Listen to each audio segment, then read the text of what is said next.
information, including the bill of quantities, copies of the contracts awarded, and information on the scope of works during Cricket World Cup 2007, as well as a detailed accounting of the $12 million that was transferred to the Local Organizing Committee, the LOC, in contravention of the Freedom of Information Act.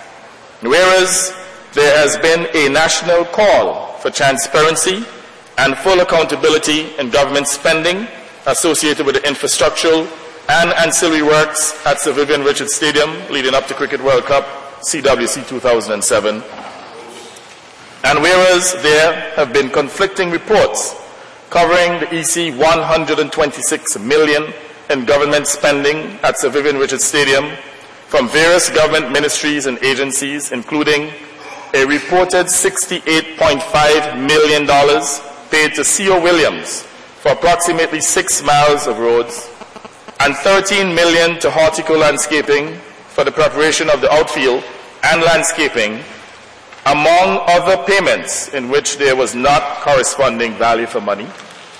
And whereas this lack of accountability and corresponding lack of value for money in the Cricket World Cup spending is indicative of bad governance and have resulted in the erosion in the integrity of the coordinator of the Intergovernmental Working Group, Ambassador David Shaw, and the loss of public confidence in the UPP government as demonstrated in their failure to institute a commission of inquiry into the CWC spending and to institute a proper ethical governance framework.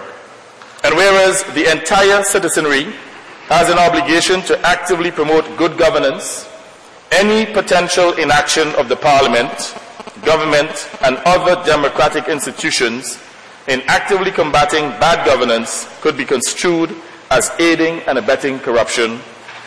Now, therefore, be it resolved by this Honourable House that this resolution be construed not as a tool of reprisal, but as a social, just, and principled bipartisan cause in the fight for good governance, in protection against the abuse of state resources, and the promotion of transparent and accountable governance in the interests of all Antiguans and Barbudans, especially the poor and vulnerable.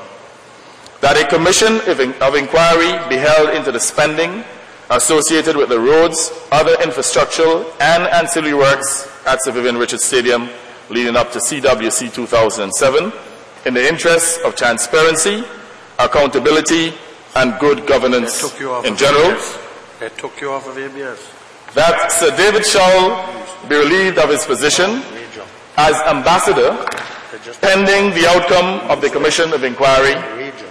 Be it further resolved that the UPP government in the future ensures openness in all of its dealings, including fiscal transparency in the future, open and equitable distribution of government's procurement contracts to avert distortion of competition and wastage, and the full operationalization of the Freedom of Information Act to facilitate public scrutiny and access to information. Now, Madam Speaker.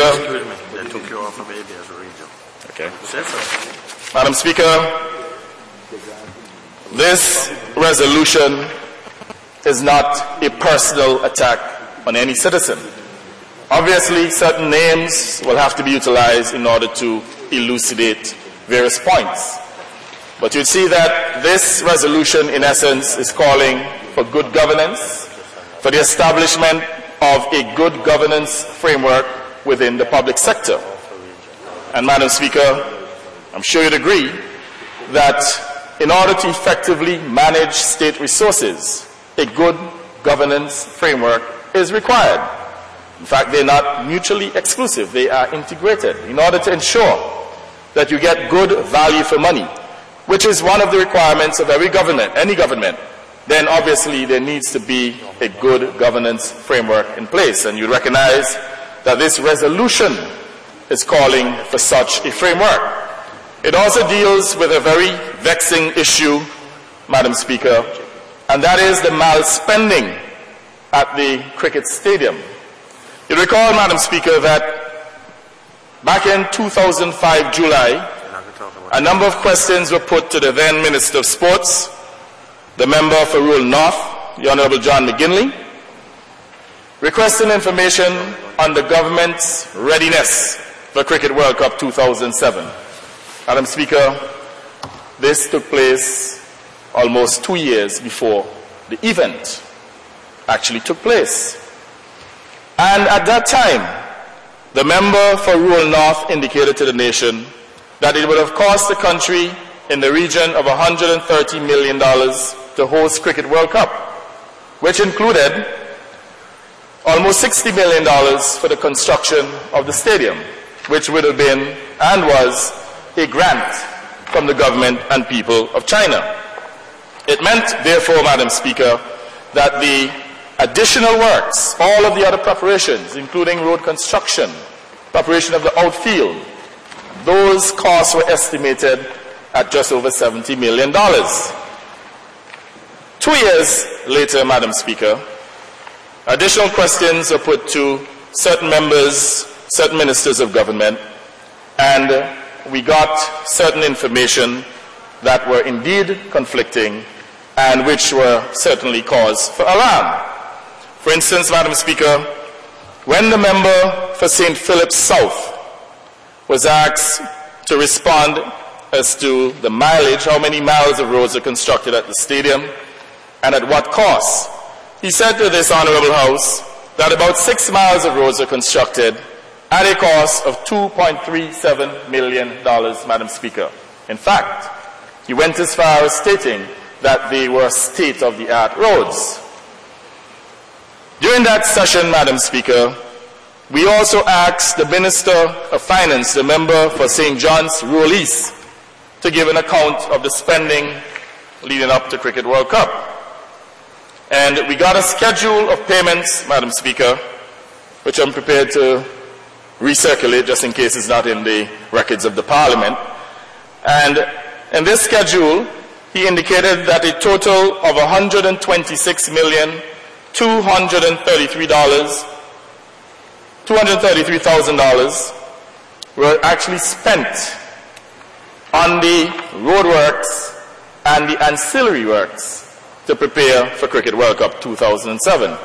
Madam Speaker, you recognize that the budget, as indicated 2 years prior by the member for St. John's Rural North, was just over $70 million, which would have meant that the actual cost, there was a variance in excess of $50 million.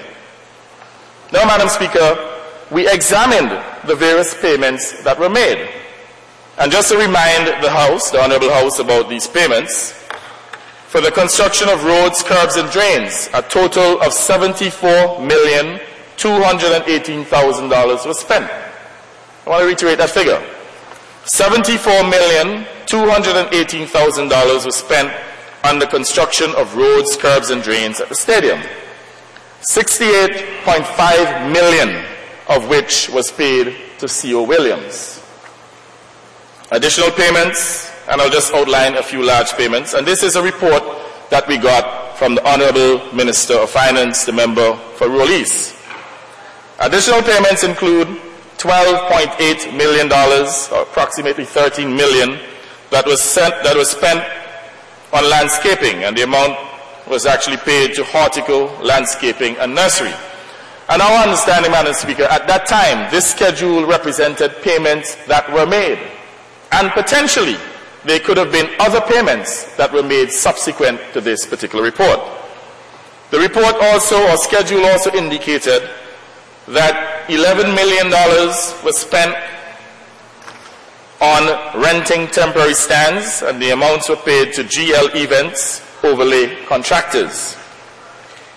Also, there was an amount of $12 million that was transferred to the local organizing committee to cover certain expenses of which they still have not accounted, despite numerous requests from myself to account for this $12 million that was transferred to the LOC. But, Madam Speaker, let us examine the circumstances that has brought us to this stage, whereas we have had to file a motion in this Honourable House to elevate this issue for the attention of the Prime Minister and his government.